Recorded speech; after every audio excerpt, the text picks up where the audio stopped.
चलनामध्ये जो फिरतोय तो फिरण्यापासून वाचवता आलं असतं.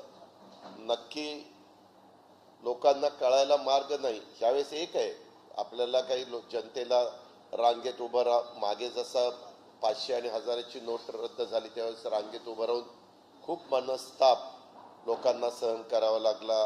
अनेकांना दुपारच्या उन्हाचा त्रास झाला, अनेकांना काही आरोग्याचे काही आजार त्याच्यातनं झाले वगैरे वगैरे. तशा प्रकारचं काही असं होणार नाही. आणि 2000चे बंद करायचा निर्णय झाला तरी समाजात फार त्याबद्दल काही चर्चा होताना दिसत नाही. पण एक शंका म्हणून त्यांनी त्याच दिवशी ती नोट बंद करायला पाहिजे होती. म्हणजे हे बाकीची जी काही फुरसत त्यांना सप्टेंबरपर्यंत दिलेली आहे, आता जून जुलै ऑगस्ट सप्टेंबर 4 महिने म्हणजे काही थोडे कमी दिवस नाही, 4-4.5 महिने. हे माझं त्याच्या संदर्भातलं मत होतं. दुसरं, आपल्याला सगळ्यांना माहितीच आहे की अलीकडच्या काळामध्ये काही वेगवेगळ्या प्रकारची स्टेटमेंट आल्यानंतर काही काहींनी आपली पण भूमिका मांडण्याचं काम केलेलं आहे. त्या संदर्भामध्ये मी माझी भूमिका मांडली, परंतु आम्हाला आमचं मत मांडण्याचा अधिकार जरूर असतो, भूमिका मांडण्याचा अधिकार असतो. अर्थात महाविकास आघाडीच्या संदर्भामध्ये त्यांची एकजूट राहावी, एकी राहावी म्हणून वरिष्ठ पातळीवर जे निर्णय होतील ते तिन्ही पक्षाला मान्य असतात. त्याच्यामुळं त्याच्यातनं वेगळा अर्थ कृपा करून कुणी काढू नये, एवढंच त्याबद्दलचं माझं मत आहे. आपल्याला सगळ्यांना माहिती आहे की IRS अधिकारी, NCBचे माजी झोन डायरेक्टर समीर वानखेडे यांना मुंबई उच्च न्यायालयाने तात्पुरता दिलासा दिलेला 8 जूनपर्यंत त्यांना अटकेपासून संरक्षण देण्यात आलेलं आहे. मात्र केस संदर्भातले पुरावे माध्यमांच्या मध्ये शेअर न करण्याचे आदेशही हायकोर्टाने दिलेले. CBIला 3 जूनपर्यंत अहवाल सादर करण्याचे निर्देश कोर्टाने दिलेले आहेत. त्यानंतर 5 दिवसांनी म्हणजेच 8 जून रोजी पुढील सुनावणी होणार आहे. आता आर्यन खान प्रकरणात शाहरुख खानकडनं काही रक्कम मागितल्याचा आरोप संबंधित अधिकाऱ्यावर आहे आणि त्याच्याबद्दल CBIनेच उल्लेख केलेला आहे. खरं तर आपल्याला सगळ्यांना आठवत असेल त्यावेळेस आमचे मुख्य प्रवक्ते नवाब मलिक साहेबांनी स्पष्टपणे भूमिका सातत्याने मांडण्याचं काम केलं. मीडियाने पण ती दाखवली, परंतु त्यावेळेस नवाब मलिक साहेबांना खोटं ठरवण्याचा प्रयत्न किंवा ते जाणीवपूर्वक ॲलिगेशन करतात असं दाखवण्याचा प्रयत्न आणि ज्याची चौकशी आज CBIने चालवलेली आहे ते अधिकारी फार स्वच्छ आहे, क्लीन इमेज आहेत असं दाखवण्याचा प्रयत्न झाला. परंतु आता मात्र लोकांच्या समोर आता त्याच्यात बाकीच्या कुणी काही बोलण्याचं कारण नाही. स्वतः CBIच तपास करते आणि CBIनेच ह्या संदर्भामध्ये आपली भूमिका स्पष्ट केलेली आहे. दिल्लीचे मुख्यमंत्री अरविंद केजरीवाल आणि माझ्या माहितीप्रमाणे पंजाबचे पण मुख्यमंत्री बहुतेक त्यांच्याबरोबर आहेत. ते आणि चड्डा ते पण आहेत, त्यांचे राज्यसभेचे खासदार. हे तिघजण मुंबईला येणार आहेत. त्यावेळेस ते पवार साहेबांना पण भेटणार आहेत, उद्धव ठाकरे साहेबांना पण भेटणार आहेत. साहेबांनी मला सांगितलं की त्या दिवशी तू पण हजर राहा. बहुतेक आमच्यातले पण काही मान्यवर साहेबांनी ज्यांना बोलवलं असते ते तिथं साहेबांना जिथं यशवंतराव चव्हाण प्रतिष्ठानला भेटले तर यशवंतराव चव्हाण प्रतिष्ठानला, सिल्वर ओकला भेटले तर सिल्वर ओकला आम्ही पण त्याला हजर राहणार आहोत. ते एक होतं. आणि आपल्याला काही प्रश्न विचारायचे असेल तर आपण विचार.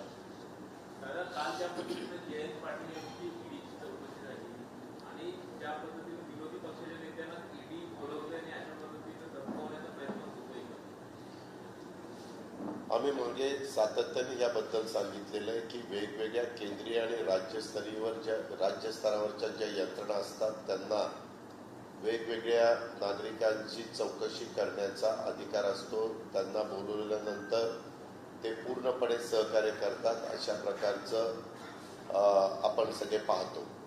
काल जयंतराव 9:30ला त्यांना सोडल्यानंतर त्यांनी पण जे स्टेटमेंट केलं ते आपण सगळ्यांनी पाहिलेले. तुम्हीच मीडियाच्या माध्यमातून सगळ्यांना दाखवण्याचं काम केलं.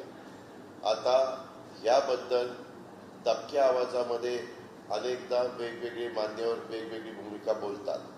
तुम्हालाही पत्रकार मित्रांना आठवत असेल की आपलं अधिवेशन मुंबईचं चालू असताना त्या अधिवेशनामध्ये म्हणजे पुरवणी मागण्यांच्या वेळेस वरच्या सभागृहामध्ये सत्ताधारी पक्षाच्या आमदारांनी काय सांगितलं हे सगळं रेकॉर्डला आलं. तुम्ही पण त्या बातम्या दाखवल्या. त्याच्या आधीच्या काळामध्ये काही काँग्रेसमध्ये अनेक वर्ष मंत्रिपद उपभोगलेली लोक देखील भाजपमध्ये गेल्यानंतर त्यांनी स्वतः पुण्या जिल्ह्यामध्ये एक कार्यक्रम होता त्यावेळेस काय सांगितलं ते तुम्ही सांगितलं की आता आम्ही इकडं आलेलो आहेत, आम्हाला काही त्रास नाही, आम्हाला व्यवस्थित झोप येते, आम्ही बिनधास्त आहोत. तीच गोष्ट एका खासदारांनी पण सांगली जिल्ह्यामध्ये सांगितलेली आपण सगळ्यांनी पाहिलेली आहे. आणि स्वतः केंद्रीय राज्यमंत्र्यांनी पण एक स्टेटमेंट केलेलं आपण पाहिलं की आम्ही ते स्वच्छ करतो, निर्मामध्ये घालतो, अमुक करतो, तमुक करतो, अशा प्रकारचे. वास्तविक एकीकडं सत्ताधारी पक्षाचे लोक असं स्टेटमेंट करतात की चौकशीला बोलवल्यानंतर जेवढं त्या ठिकाणी घाबरून जाण्याचं काय कारण आहे. काहींनी पूर्वीची पण उदाहरणं दिली. युपीएचं सरकार असताना आत्ताचे पंतप्रधान त्यावेळेचे गुजरातचे मुख्यमंत्री यांना कसं बोलवलेलं होतं, आत्ताचे गृहमंत्री आणि त्यावेळेचे मला वाटतं गृहराज्यमंत्री गुजरातचे त्यांना कसं बोलवलं होतं वगैरे वगैरे असं सांगण्यात येतं. त्याच्यामुळं माझं याबद्दल एवढंच म्हणणं आहे की द्वेषभावनेतनं, राजकीय सूडबुद्धीतनं, काही वेगळ्या पद्धतीनं त्याच्यामध्ये कुणाला बोलवण्यात येऊ नये. काही त्यांना कुठं एखादा क्लू मिळाला आणि त्याच्याबद्दल काही त्यांना नोटीस काढावी लागली तर तो काढण्याचा त्यांचा अधिकार. हवामालिकांच्या जावयांच्या विरुद्ध मी कारवाई केली म्हणून माझ्या विरुद्ध षडयंत्र रचलं जाते किंवा एलिगेशन्स केलेले जात आहेत थोडे आरोप असं समीर वानखेडे. नाही, एक मिनिट. नवाब मलिक साहेब कुठल्या पक्षाचे आहेत? विरोधी पक्षाचे. आता त्यांचे जावई म्हणल्यानंतर ते तसे राष्ट्रवादीचे संबंधित.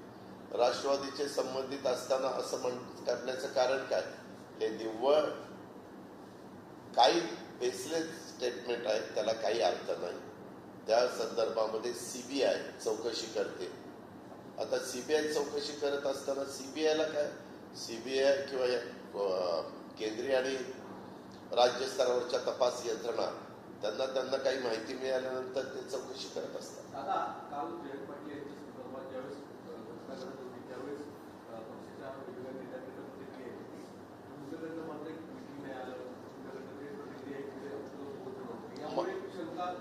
सागर, तू शंका काढायला फार हुशार आहेस. मला एक सांगा, ज्या वेळेसपासून आम्ही लोक सत्तेमध्ये आहे कुठल्या व्यक्तीच्या संदर्भात मी स्टेटमेंट केलेले? जयंतरावांना काय एकट्यालाच तिथं बोलवलेलं नाही. याच्या आधी भुजबळ साहेबांनाही बोलवलं होतं, त्यावेळेस माझं स्टेटमेंट मला दाखव. अनिल देशमुखांना बोलवलं होतं, त्यावेळेस माझं स्टेटमेंट मला दाखव. इतरही वेगळे प्रफुल्लभाईंना पण बोलवलं होतं, त्यावेळेस माझं स्टेटमेंट दाखव. तुम्ही लोक आहे ना, तुम्ही त्याच्यामध्ये जाणीवपूर्वक असा काहीतरी अर्थ लावण्याचा प्रयत्न करतात. मी आता तो प्रश्न विचारून मी उत्तर देतो. त्याबद्दल मी कधी कुणालाही कुणाच्याही बद्दल कुठलंही स्टेटमेंट त्या ठिकाणी करत नाही. कारण माझ्याही बाबतीमध्ये तुम्हाला माहिती आहे की माझ्या घरातल्या अनेक ठिकाणी पाठीमागच्या काळामध्ये इन्कम टॅक्सने 22 ठिकाणी धाडी टाकल्या होत्या. त्यावेळेस माझं मी काय स्टेटमेंट करायचं ते केलं, मी माझ्या कामाला लागलो. महाविकास आघाडीच्या संदर्भामध्ये पुढे छोटा भाऊ मोठा भाऊ, तर महाविकास आघाडी पुढची निवडणूक येईपर्यंत राहणार नाही का? 100% राहणार आहे. तू स्टॅम्प आण, मी तुला लिहून देतो. त्याच्यावर मी उद्धव ठाकरे साहेब नंतर नाना पटोले आम्ही सह्या करून देतो तुला. एक मिनिट. अशा प्रकारच्या चर्चा चालतात. एक पक्ष असले तरी देखील त्या पक्षामध्ये वेगवेगळे विचार वेगवेगळ्या नेत्यांचे पुढे येतात. शेवटी अंतिम निर्णय त्या पक्षाचे सर्वोच्च नेते हे घेतील, त्याची अंमलबजावणी त्या पक्षाचे सगळे बाकीचे कार्यकर्ते करतात. नाही, त्याच्या संदर्भातली तारीख सध्या उष्णता असल्यामुळं सध्या तारीख ठरलेली नाहीये. ते जरा हवामानाचा बदल झाला, वातावरण थोडंसं वेगळं झालं की त्यामध्ये त्या घेतल्या जाणार.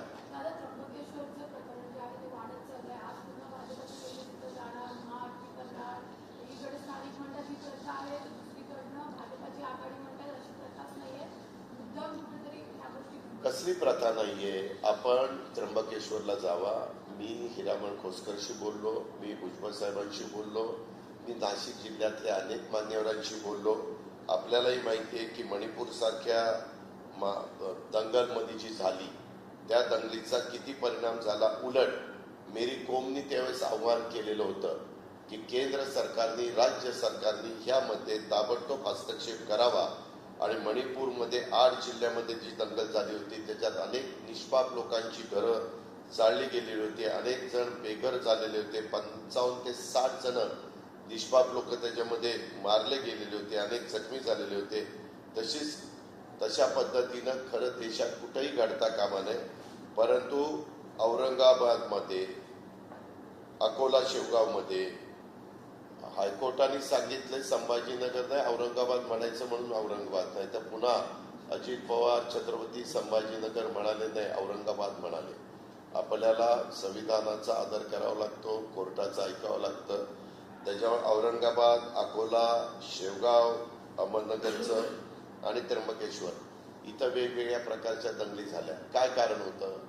वास्तविक आपण पाहतो, आम्ही देखील अनेक वर्ष राजकीय जीवनात काम करतो, राजकारणात नव्हतो त्याच्या आधी देखील आम्ही ज्यावेळेस आजींच्या बरोबर, आमच्या वरिष्ठांच्या बरोबर कुठं दर्शनाच्या करता जायचो, मग तिथं दर्शनाला गेल्यानंतर सर्व जाती धर्माचे लोक तिथं दर्शन घ्यायचे.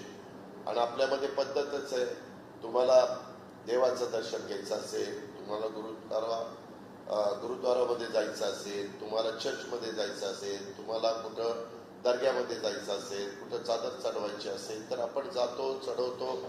परंतु जी काही त्र्यंबकेश्वरचे स्थानिक लोक जे आहेत, स्थानिक, त्यांचं म्हणणं की 100 वर्षापासून परंपरा चाललेली आहे. बाहेरच्या बाहेर ते जात असतात, आतमध्ये कुणी जात नाही. परवा दलवाई साहेब पण जे गेलेले होते, हुसेन दलवाई, माजी राज्यसभेचे मेंबर, काँग्रेसचे नेते, त्यांनी पण बाहेरनं दर्शन घेतलं. काही काही ठिकाणी प्रथा असतात. आता आमच्या इथं देखील कनेरी म्हणून गाव आहे, जिथं 67 सालापासून कुठलाही प्रचाराचा, नारळाचा शुभारंभ आम्ही मारुतीरायाला नारळ फोडून त्या ठिकाणी करतो. म्हणजे आतापर्यंत ज्या निवडणुका 55-60 वर्षात झाल्या तिथं, मात्र तिथं मारुतीचं जो गाभारा आहे तिथं महिलेला जायला परवानगी नाही. महिला बाहेरनं दर्शन घेतात आणि निघून जातात. आता हे चालत आलेले लोक पाळतात. शेवटी कुणी काय पाळावं, कसं पाळावं हा ज्याचा त्याचा प्रश्न आहे.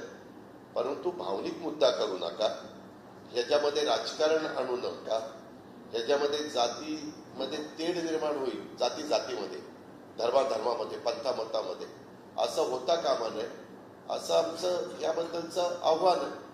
आणि त्या संदर्भात स्थानिक त्र्यंबकेश्वरांनी, लोकांनी पण तशा प्रकारचं आव्हान केलेलं आहे.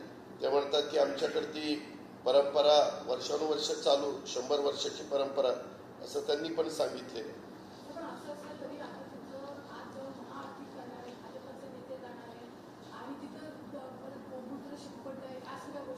मी तुम्हाला सांगितलं ना, काही जण आज महागाईकडचं लक्ष, आज बेरोजगारीकडचं लक्ष दुसरीकडे डायव्हर्ट करण्याच्या करता आता दुसरा मुद्दा नाही. मागं नवीन नवीन मुद्दे काढून पाठी कोरी होती त्यावेळेस अनेक गोष्टी सांगितल्या गेल्या. परंतु आता 9 वर्ष झालेली आहे, 1च वर्ष राहिलेलं आहे. आणि त्याच्यामुळं कर्नाटकचा निकाल लागल्यामुळं कुठंतरी थोडीशी मनाला भीती वाटत असेल, शंका येत असेल, तर काय केल्यानंतर आपल्याला जनाधार आपल्या बाजूने येईल तसा प्रयत्न असू शकतो. नंबर 1. नंबर 2, आशिष शेलारांना मी पण अनेक वर्ष ओळखतो. आमच्याबरोबर विधिमंडळामध्ये आमदार म्हणून ते काम करतात. मागच्या काळामध्ये देवेंद्र फडणवीसांच्या सरकारमध्ये शेवटी ते शालेय शिक्षण मंत्री म्हणून त्यांनी काम केलेलं आपण सगळ्यांनी पाहिलं. क्रिकेटमध्ये महत्वाच्या संस्थांच्यावर ते काम करतात. परवा मीडियाला त्यांनी एक क्लिप दाखवली. ती क्लिप दाखवत असताना त्यांनी सांगितलं की कर्नाटकामध्ये ते घडलं.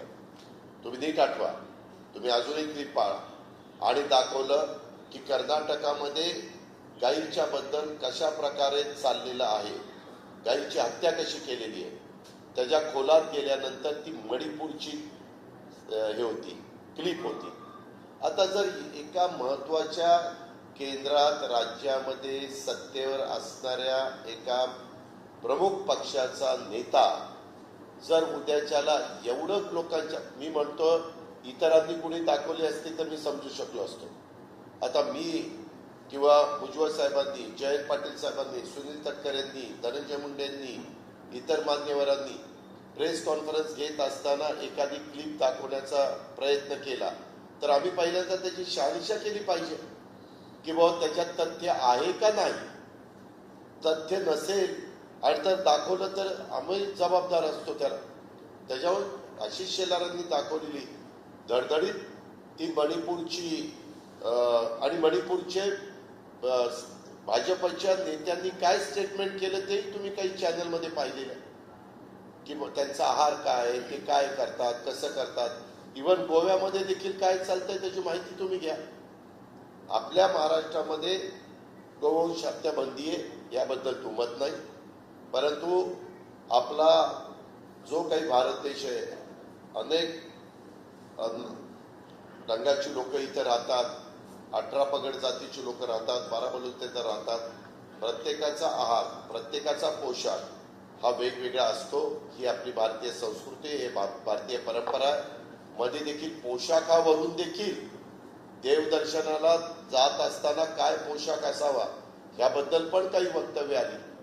त्याच्या संदर्भामध्ये पूर्ण म्हणजे साधारण आपल्या देशामध्ये जो वापरला जातो असा पोशाख करून जायला कुठंच अडचण नाही. तो कमी कपड्याचा नसावा एवढंच त्याच्यामध्ये आहे. हे पण आपण लक्षात घेतलं पाहिजे. शेगाव असेल, अकोला असेल, सोडलेल्या ज्या घटना घडतात सगळ्या लॉ अँड ऑर्डरशी कनेक्टेड आहे. राज्याच्या डीसी बैठकीकडे लॉ अँड ऑर्डर म्हणजे होम मिनिस्ट्री या संदर्भात आपण स्पीकर म्हणून तुम्ही त्यांच्यावरती कारवाईची मागणी करता. या संदर्भात खरं तर राज्याचे जे गृहमंत्री असतात, एक तर मुख्यमंत्री जबाबदार असतात कारण ते राज्याचे प्रमुख, दुसरं गृहमंत्री जबाबदार असतात कारण आपल्या इथं अनेक वर्ष आम्ही राजकारणात आल्यापासून गृहमंत्रीपदाची जबाबदारी स्वर्गीय आर पाटील साहेबांनी सांभाळली होती. अशा गोष्टी घडल्यानंतर त्याबद्दल तातडीनं बैठका घेणं, आढावा घेणं, सूचना करायच्या असतील त्या करणं. आत्ताचेही गृहमंत्री देवेंद्र फडणवीस करत असतील पण हे कंट्रोल होत नाहीये. ह्या संदर्भामध्ये हे वाढतंय. याच्यातून समाजामध्ये अंतर पडतंय आणि कारण नसताना दंगलीमुळं गोरगरीब जनतेला त्याची किंमत मोजावी लागते. त्यामुळं देवेंद्र फडणवीसांनी स्वतः लक्ष घालून कुणाचाही राजकीय हस्तक्षेप तिथल्या सीपीच्या बद्दल म्हणजे जे कंट्रोल करतात, सीपी असेल, एसपी असेल किंवा इतर वरिष्ठ पोलीस अधिकारी असतील, त्यांना पूर्णपणे ह्याच्यात मुभा दिली पाहिजे. आणि मुभा देताना हेही त्यांना सांगितलं पाहिजे तुम्ही त्या जिल्ह्याचे जिल्हा पोलीस प्रमुख आहात, तुम्ही तुमचे सगळे पोलीस स्टेशनचे खालच्या अधिकाऱ्यांना ज्या सूचना द्यायच्या त्या द्या. जर तुमच्या एरियामध्ये तशा प्रकारची दंगल झाली तर आम्ही जिल्हा पोलीस प्रमुखाला जबाबदार धरू. जर महानगरपालिकेच्या एरियात पोलीस कमिशनरचा अधिपत्याखाली ते एरिया चाललेला असेल किंवा कायदा सुव्यवस्था सांभाळण्याचं काम त्यांचं असेल तर मात्र तिथं सीपीला पण जबाबदार धरलं पाहिजे. असं जर केलं आणि त्यांना तिथली खबरदारी घेण्याकरता पूर्णपणे मुभा दिली आणि मोकळीक दिली तर प्रशासन, पोलीस हे आटोक्यात आणेल असं माझं स्वतःचं मत आहे. माजी राज्यपाल भगतसिंह कोश्यारी महाराष्ट्र दौऱ्यावरती येऊन गेले. राज्यपालांची भेट झाली, आशिष शेलार, इतर भाजप नेत्यांची भेट झाली, काही मन की बात झाली असं म्हटलं जातं. तुमचा पण सुसंवाद राहिलेला आहे. या दौऱ्याकडे कसं पाहता? माझा या दौऱ्याच्या मध्ये येताना त्यांची भेट झालेली नाही. आपल्या भारतामध्ये माजी झालेल्या व्यक्तीला एखाद्या पदावरून गेल्यानंतर त्यांना काही कामाच्या निमित्तानं कुठल्या राज्यात जावंसं वाटत असेल तर त्यांना जाता येतं. आज ते माजी राज्यपाल आहेत आणि त्याच्यामुळे त्यांचं काही काम निघालं असेल, मागचं काही काम राहिलं असेल त्याच्याबद्दल त्यांची चर्चा, ज्याचा राज्यपालाशी संबंध नाही परंतु एक व्यक्ती म्हणून संबंध असू शकतो. अशा कुठल्या कामाच्या करता ते आले असतील.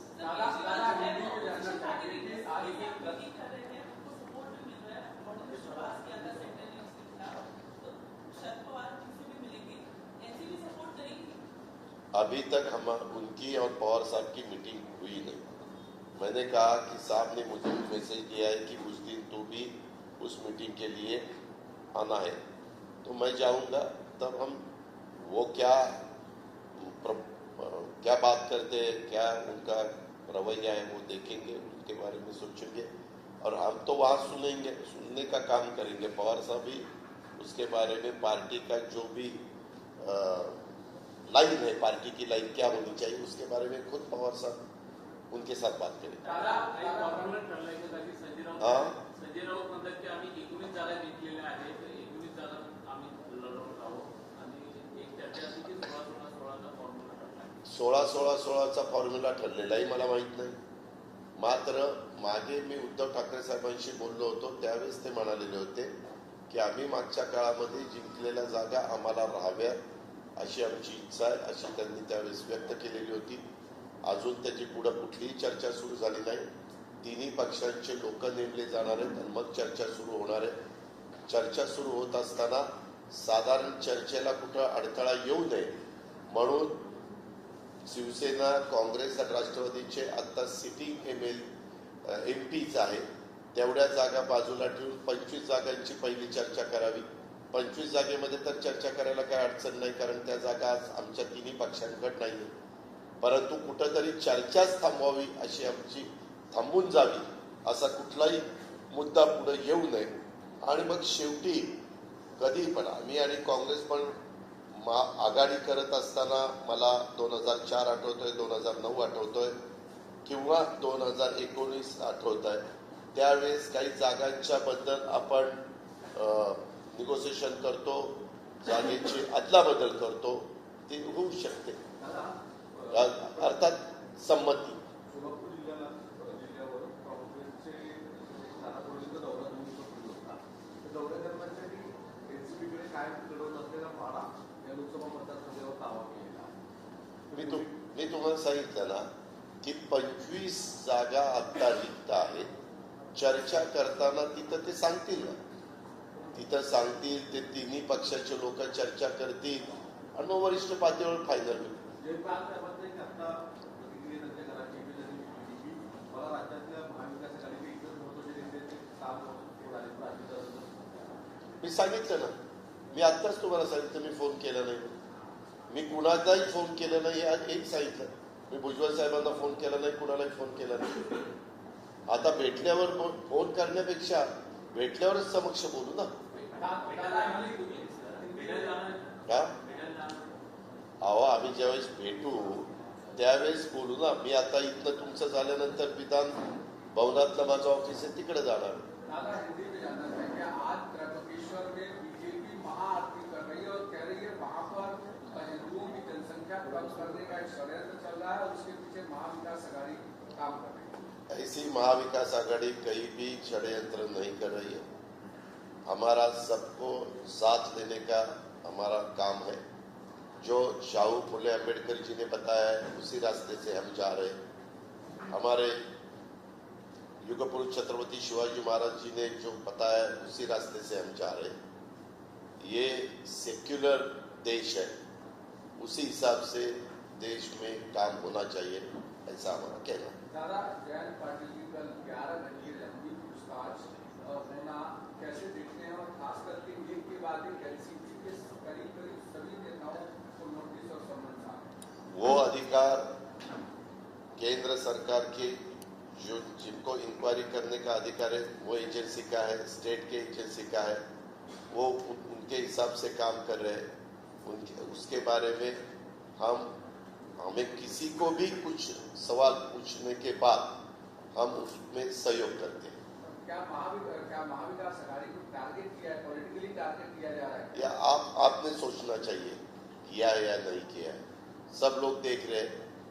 सब लोग ठीक ठाक देखने के बाद लोगों को भी पता चलता है किस एंगल से ये चालू है. दादा, महाविकास आघाड़ी की आपस में जो सीट शेयरिंग फॉर्मूले पर किस तरीके की चर्चा हुई और खास करके आज कांग्रेस की कोर कमेटी की बैठक है, उनका कहना है कि उनको भी उसी स्तर पे मिले, सीटें मिले और बराबर बराबर होनी चाहिए, तो ज्यादा कम न हो। हर एक को अपने अपनी राय रखने का अधिकार है। हर एक पार्टी राय रखेगी। अंतिम निर्णय तीनों पार्टी के मेन लीडर फाइनल अथॉरिटी लेंगे। क्या 16-16-16 का जो फॉर्मूला था या 19 ऐसा बिल्कुल फॉर्मूला नहीं है। पहले हमारी बात हुई कि 25 जो जगह खाली है, सीटें खाली है, उसके बारे में चर्चा होनी चाहिए।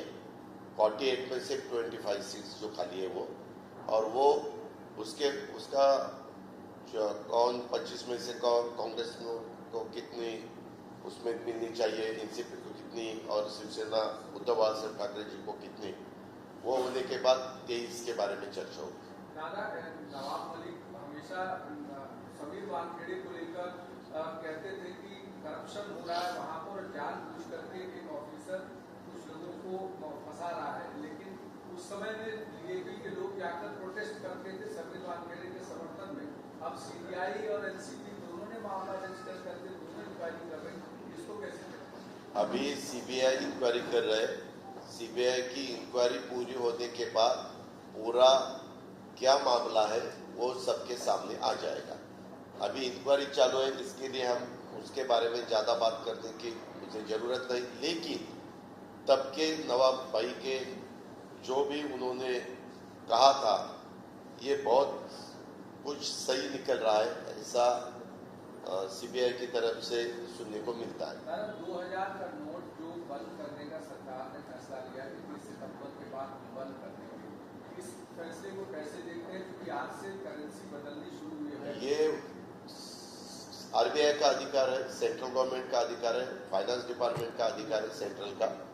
लेकिन मेरा इतना ही कहना है कि 2000 की नोट बंद करने का जब उन्होंने डिक्लेयर किया, तब से ही नोट बंद होनी चाहिए थी। 4-4 महीने नोट वापस करने को जरूरत नहीं थी।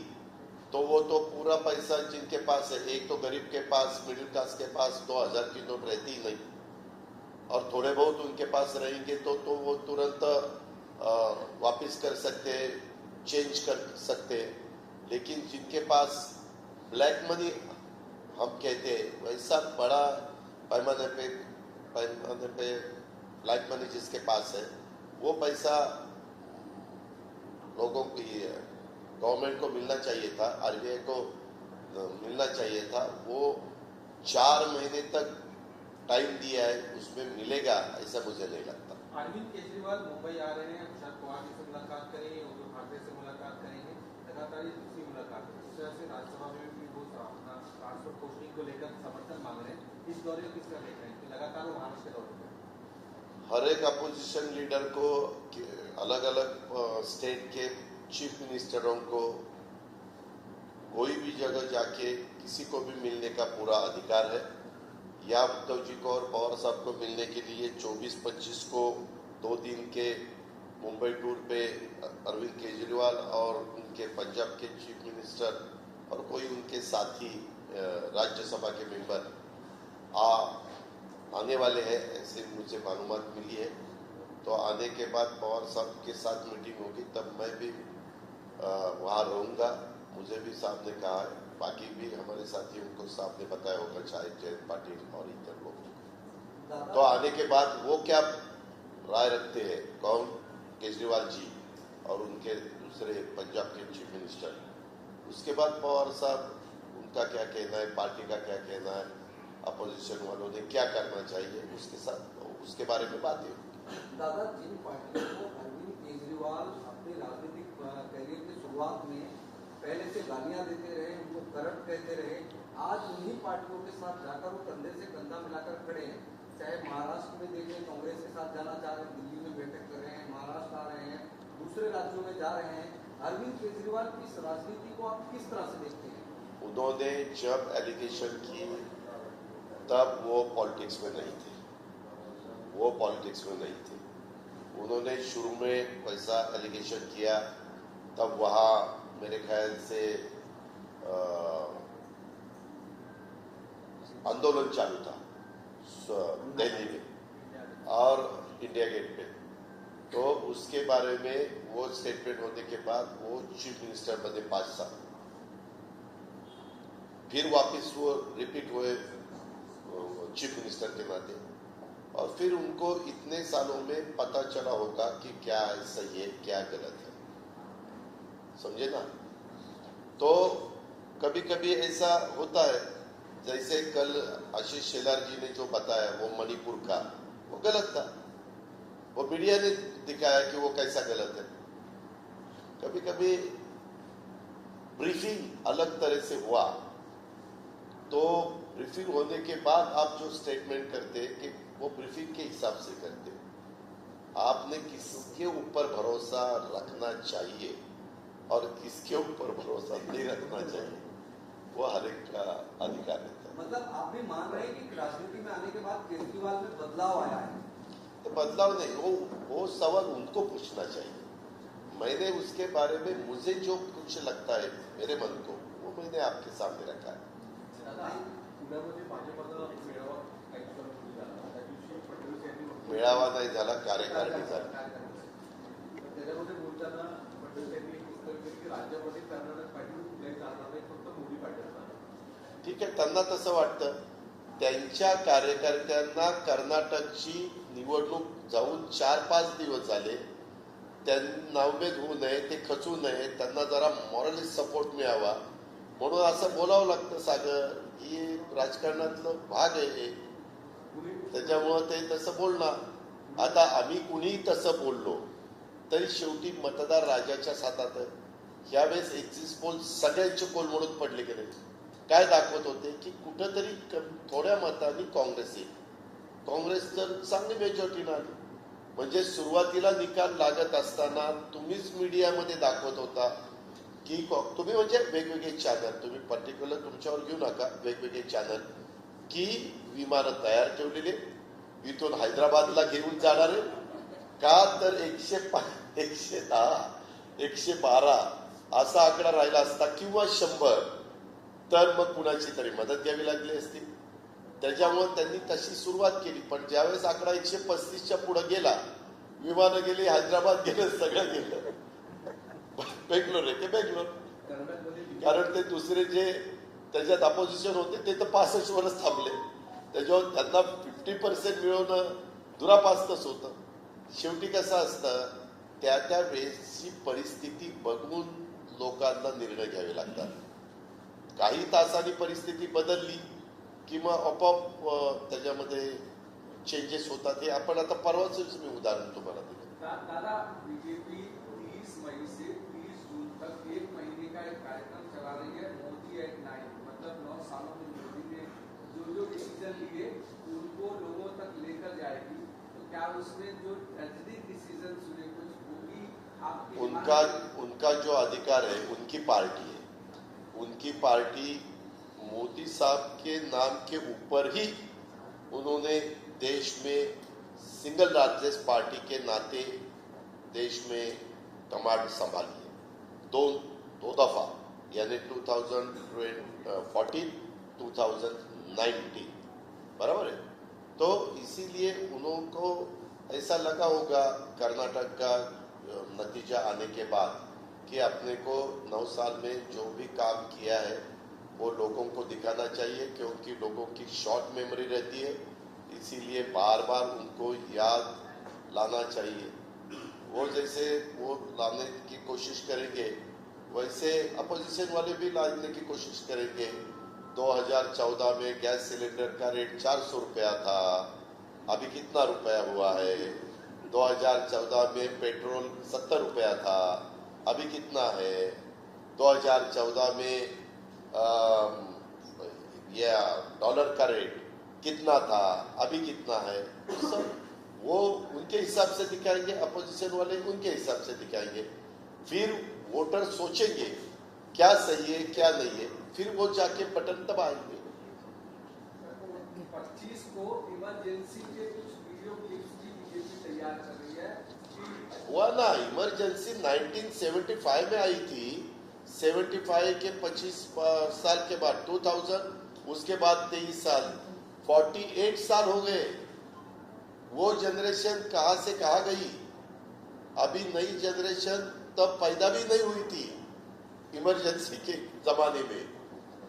वो बहुत पब्लिक बहुत आगे वाली है, ये पब्लिक है, सब जानती है। धन्यवाद।